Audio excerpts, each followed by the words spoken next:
And we know what a classroom audio distribution system is. We've been talking about that, how it's used, how it benefits everyone, how it should be recommended on a universal design imperative, not a treatment one, not in a limited way. And universal design for learning, I know that you'll have a lot of conversation about that here, right? We do everywhere, which is a framework based on research that guides flexible learning environments to accommodate all learners from the beginning and not try and retrofit that, to increase access to learning, and to implement inclusionary practices whereby the room and the curriculum accommodates to the child rather than the child having to accommodate to the room and the curriculum. Universal design for learning, and there's a lot of literature about that. And the personal worn FM needs to be evaluated to make sure it's set appropriately with the child's technology, the child who has hearing loss. And I know you have different verification procedures here in Australia, which is really good because you have a protocol. We in the United States often use the protocol promulgated by the American Academy of Audiology, but the main thing is to have guidelines and protocols for determining what is an efficacious fitting and setting. And as we discussed, it's very important to use both together. That the classroom system is for everyone in the room, creating the best listening environment, allowing the teacher to modulate and control her voice. And the child with hearing loss needs their personal FM. Now, how that personal FM is attached to the sound field determines on the equipment that you're using. If the personal FM can be attached well with a good signal to the sound field, then the teacher just wears the sound field mic. If the personal FM cannot be attached to a sound field unit, then the teacher will have to wear several microphones, right? They'll need to wear the sound field mic and the personal FM mic. So depending on what equipment one is using, how accommodating equipment is for different methodologies or for different microphones will determine how we need to access both the sound field and personal FM. So working with the audiologist, working with an expert in managing technologies.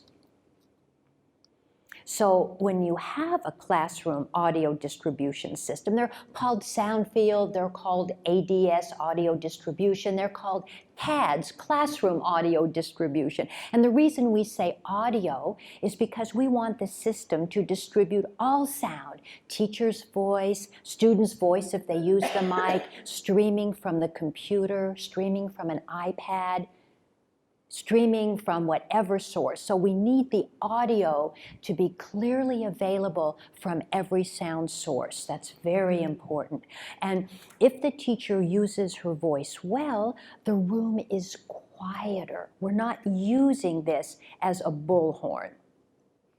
And teachers often need, as we discussed, multiple in-services. It's very important when we have units in a building to have a contact person there. We want to avoid having someone just turn it off when it doesn't work, because often why it's not working is you need a new battery or it wasn't charged. Something simple, because this equipment is pretty robust. It's pretty robust, and very often if it's not working, it's really a simple problem, but someone has to know how to troubleshoot, how to have spare parts, because there's nothing worse than stuff that doesn't work.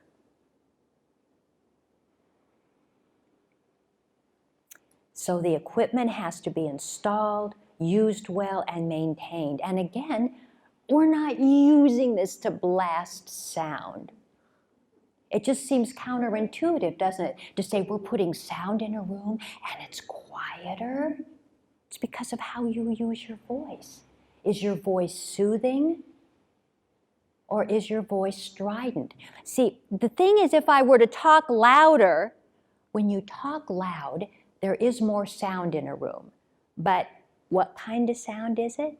It's vowels, because that's the power of speech acoustics. When we talk loud, there is more sound in a room, but it's vowels primarily. The reason we hear consonants is we just fill those in. Ironically, due to a process called upward spread of masking, a loud voice, by punching the vowels, can obscure those delicate consonants. So a loud voice is often counterproductive acoustically. A loud voice is often counterproductive in terms of the social implications, because a loud voice can sound strident. It could sound angry. We've had students say when the teacher has a mic and learns how to use it that, oh, she finally stopped yelling. And the teacher might say, I was never yelling. But a loud voice lands like yelling on many children.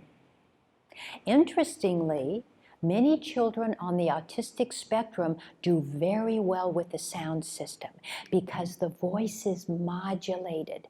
It's soothing. You don't get those spurts of loud speech from the teacher that you get if the teacher isn't aware of her voice. Because I have had people say, well, we have children on the spectrum, they won't like the sound system. Well, yeah, if you yell into it, probably not.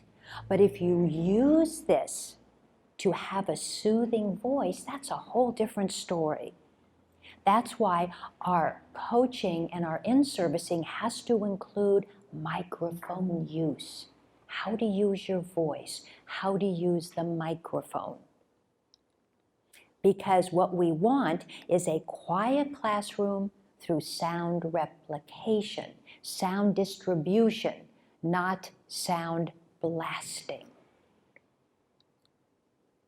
And remember how much practice is needed to develop that intrinsic structure.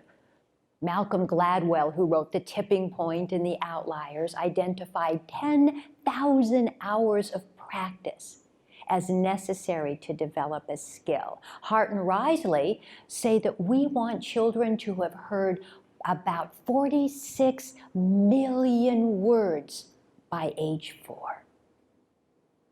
So the children who walk into your classrooms, where has their brain been? Have they heard 46 million people's spoken words by age 4?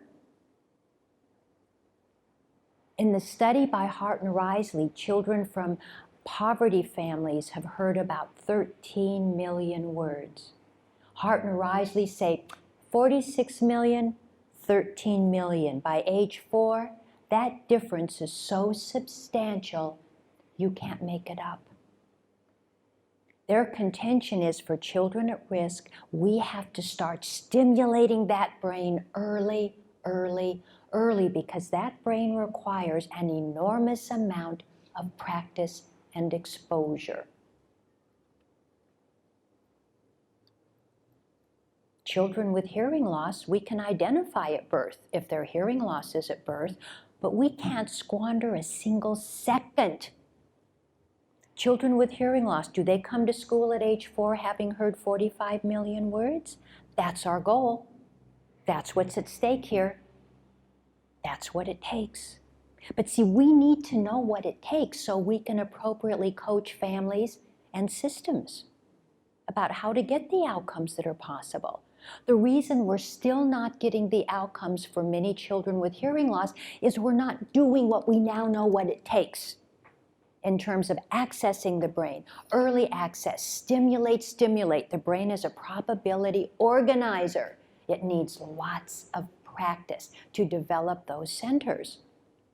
Dehaney has analyzed that children to read takes about 20,000 hours of listening to set the stage, bless you, for reading.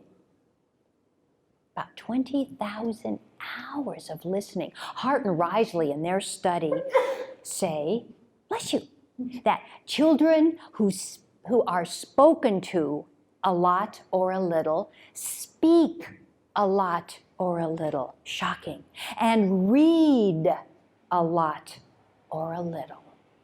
So speaking, conversing with that child a lot grows their brain for reading as well as speaking. So our children with hearing loss who aren't reading well, people haven't talked to them enough. Their brain hasn't been stimulated enough, their auditory brain centers. And we not only have to attain outcomes for children, we have to sustain them. So many of today's children with hearing loss are entering school, right? Age appropriate, perfect spoken language, age appropriate and pre-literacy. And so we think job done, hearing loss fixed. They have 2 cochlear implants, they're zippity-doo-dah, job done. And then for all too many, we start seeing slippage. At 3rd grade and 4th grade, they were scampering along, and all of a sudden that trajectory slows. And what does the school think? I think they have a learning problem that we didn't identify. I think they have an attention problem. No, they have a hearing loss, and we haven't sustained their access to information because children with hearing loss don't have the same casual access to information in their world, and they are very disrupted by noise, even more so than children with typical hearing. We have to sustain their progress. I mean, let's go back to LeBron James. Talent, exposure, he's good. Do you think he has to do something to sustain his skill? He has to keep practicing. Do you think he says, no one can toss this, you don't toss, throw this ball. I am the super dribbler of all time. Do you think he doesn't spend hours a day dribbling to sustain his skill? That's what our kids have to do. We have to sustain them once they attain. And we don't have a single word to throw away. So studies show that classroom distribution systems address the neurological, linguistic, and experiential limitations of children by improving extrinsic redundancy, access the auditory environment, and capture that prefrontal cortex. Sometimes the simplest concepts are the most powerful. So find someone to talk to and tell them the one thing you are absolutely going to do new, better, or different. So you will have intentional carryover.